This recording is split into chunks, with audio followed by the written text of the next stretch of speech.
Hello friends, मैं प्रमोद जैन अपने YouTube channel A1 master classes पर आपका स्वागत करता हूं। दोस्तों, आज हम कक्षा 10 की एक्सरसाइज 11.2 की रचना नंबर 4 को सॉल्व करेंगे। देखिए किस तरह से ये रचना सॉल्व की जाती है और इम्पोर्टेंट रचनाएं हैं। अब यहाँ से आगे इनमें से कोई ना कोई रचना तीसरी, चौथी, पाँचवीं, छठवीं या सातवीं, इनमें से कोई ना कोई एक रचना ज़रूर आपके पेपर में आएगी और ये करीब करीब 6 नंबर की, 5 से 6 नंबर की रचना होगी आपकी। तो 6 नंबर का मतलब होता है आपका 1%। सीधा सीधा आप आसानी से सॉल्व कर पाएंगे। एक बार ध्यान से देख लीजिए। और अगर आपने मेरी पिछली वीडियो नहीं देखी हैं तो एक्सरसाइज 11.1 की सभी रचनाएं मैं करा चुका हूं और एक्सरसाइज 11.2 की ये रचनाएं 3 में करा चुका हूं। चौथी रचना आज हम करने वाले हैं। देखिए क्वेश्चन दिया हुआ है चौथी रचना का। 5 सेंटीमीटर त्रिज्या के एक वृत्त पर 5 सेंटीमीटर त्रिज्या के एक वृत्त पर ऐसी दो स्पर्श रेखाएं खींचिए। ऐसी दो स्पर्श रेखाएं खींचिए। स्पर्श रेखाएं खींचिए जो परस्पर 60 अंश के कोण पर झुकी हों। जो परस्पर 60 अंश के कोण पर झुकी हों। कोण पर झुकी हों। तो देखिए इस रचना को किस तरह से सॉल्व करेंगे आप। सबसे पहले उसने कहा है 5 सेंटीमीटर त्रिज्या के एक वृत्त पर ऐसी दो स्पर्श रेखा खींचनी है। तो 5 सेंटीमीटर त्रिज्या का आपको सबसे पहले एक वृत्त खींचना है। सबसे पहले हमने क्या किया, प्रकार में 5 सेंटीमीटर की दूरी लेंगे आप और 5 सेंटीमीटर की दूरी लेने के बाद में आप एक वृत्त खींचेंगे। सबसे पहले हमने प्रकार में 5 सेंटीमीटर की दूरी ले ली हमने। देखिए ये हमने 5 सेंटीमीटर दूरी ले ली और एक वृत्त खींच दिया हमने। 5 सेंटीमीटर की दूरी लेकर ये हमने एक वृत्त खींच दिया। जो भी वृत्त खींचा है इसका केंद्र दे दिया हमने O। वृत्त पर ऐसी दो स्पर्श रेखाएं खींचिए जो परस्पर 60 अंश के कोण पर झुकी हों। अब इसमें रचना करने के लिए सबसे पहले हम क्या करते हैं, एक तरफ से किसी एक त्रिज्या को मिला देते हैं। मान लो हमने ये कोई त्रिज्या खींच ली इसकी, ठीक है बेटा। ये बिंदु दे दिया हमने A और ये तो O है ही। अब 60 अंश के कोण पर झुकी हों दोनों स्पर्श रेखाएं, तो 60 अंश का कोण इधर बनेगा। आप जानते हो कि स्पर्श रेखा हमेशा वृत्त की त्रिज्या पर लंबवत होती है। तो 90 डिग्री तो एंगल ये हो गया और 90 डिग्री इधर हो जाएगा आपका। तो आमने सामने का कोणों का योगफल 180 हो गया। अब इधर का कोण इतना होना चाहिए कि इन दोनों का योगफल 180 हो। तो 60 अंश के कोण पर झुका नहीं है दोनों। समझने की कोशिश कीजिए कि मान लो आपका ये वृत्त है, ऐसे नहीं, थोड़ा बड़ा बना के दिखाता हूँ मैं। मान लो ये आपका कोई वृत्त है।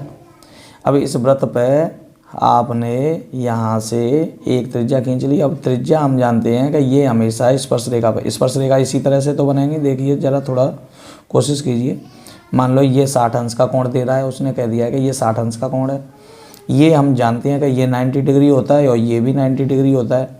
जब ये दोनों 90 डिग्री हैं तो 180 हो गया। ये 60 है तो ये भी 180 होने के लिए ये कितना होना चाहिए, 120।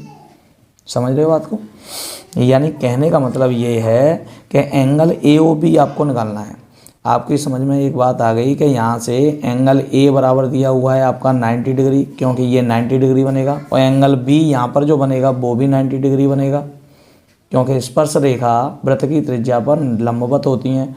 और उसने कह दिया है पहले ही, ये मान लो P है, ये A है, ये B है, तो और ये एंगल P 60 डिग्री दे दिया है उसने पहले से ही। P बराबर दिया है आपका 60 डिग्री। तो आप जानते हो कि चतुर्भुज के चारों कोणों का योगफल 360 अंश होता है। A plus B plus P plus angle O equals to 360। अब ए का मान 90, बी का भी 90 और पी का 60 प्लस एंगल ओ बराबर 360।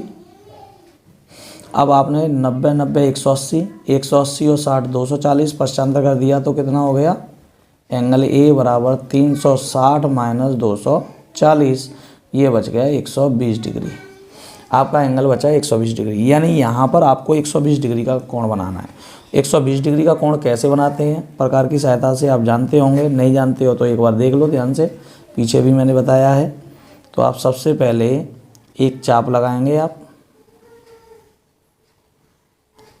सबसे पहले आप एक चाप लगाएंगे ये, और इस चाप पर पहला जो एंगल लगेगा ये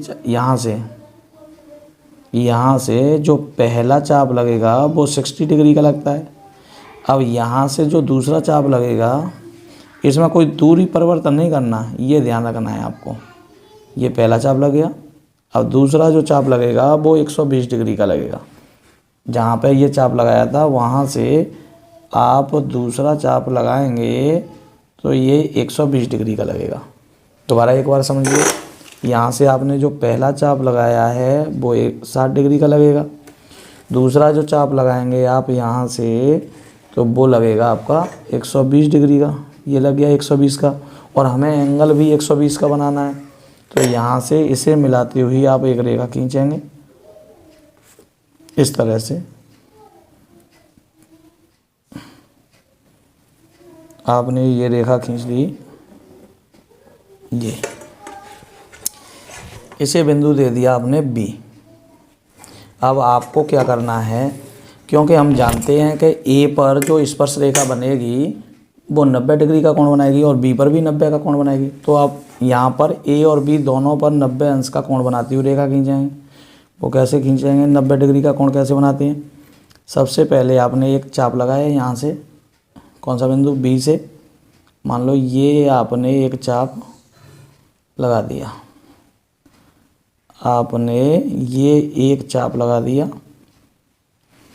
अब आप इस पर 90 डिग्री का कोण कैसे बनाते हैं आप जानते हो। यहाँ से पहला चाप लगाएंगे वो 60 का, दूसरा जो चाप लगाते हैं वो 120 का,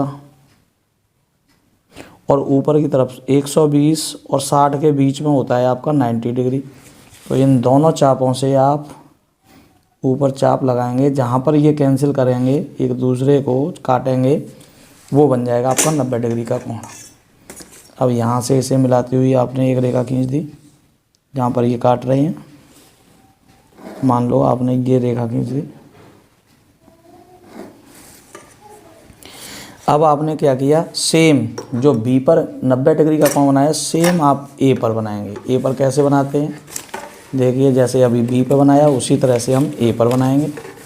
कैसे, सबसे पहले हमने क्या किया, यहाँ से एक चाप लगाते हैं, आप जानते हो इस चीज़ को। हमने एक ये चाप लगा दिया और जो पहला चाप लगता है वो होता है आपका 60 डिग्री का, और दूसरा जो चाप होता है वो होता है आपका 120 डिग्री का। अब दोनों के ऊपर जो चाप लगाते हैं वो होता है आपका 90 डिग्री का। आपको पता है इस चीज़ के बारे में, तो आपने ये दोनों चाप लगा दिए। और लगाने के बाद में जहाँ पर ये काट रहे हैं उन्हें उसे मिलाते हुए रेखा खींच देंगे आप। देखिए ये आपने क्या किया, ये रेखा खींच दी। और ये रेखा जहाँ पर काट रही है उस बिंदु को नाम दे दिया आपने P। तो ये वाला जो एंगल होगा वो बेटा 60 डिग्री होगा, ये 120 डिग्री, ये 90 डिग्री और ये वाला भी 90 डिग्री। अब देखिए रचना कैसे लिखेंगे इसकी। सर्वप्रथम हमने प्रकार में 5 सेंटीमीटर त्रिज्या लेकर एक वृत्त खींचा जिसका केंद्र O है। O से वृत्त के किसी बिंदु को मिलाया, जिसे हमने नाम A दे दिया। O से A को मिलाया। अब O पर 120 अंश का कोण बनाती हुई एक रेखा खींची जो वृत्त को B पर काटती है। O से B को, O से A को ये तो मिला ही दिया। अब ए तथा बी पर 90 अंश के कोण बनाती हुई रेखाएं खींची जो आपस में एक दूसरे को पी पर काटती हैं। एंगल ए पी बी 60 अंश होगा, अतः पी ए तथा पी बी अभीष्ट स्पर्शी रेखाएं होंगी। वीडियो को लाइक कीजिए तथा शेयर भी कीजिए, और अगर आप नए हैं इस चैनल पर तो चैनल को सब्सक्राइब भी कीजिए, जिससे कि आपको ये सभी वीडियो की नोटिफिकेशन मिलती रहे। ये रचनाएं होने के बाद आपको कुछ इम्पोर्टेंट क्वेश्चंस जो परीक्षाओं की दृष्टि से बहुत इम्पोर्टेंट है, आपकी परीक्षाओं से पहले मैं आपको इम्पोर्टेंट क्वेश्चंस करा दूंगा। अगर आप इन क्वेश्चंस को भी कर लेते हैं तो आराम से आप अच्छे मार्क्स परीक्षा में प्राप्त कर लेंगे। धन्यवाद।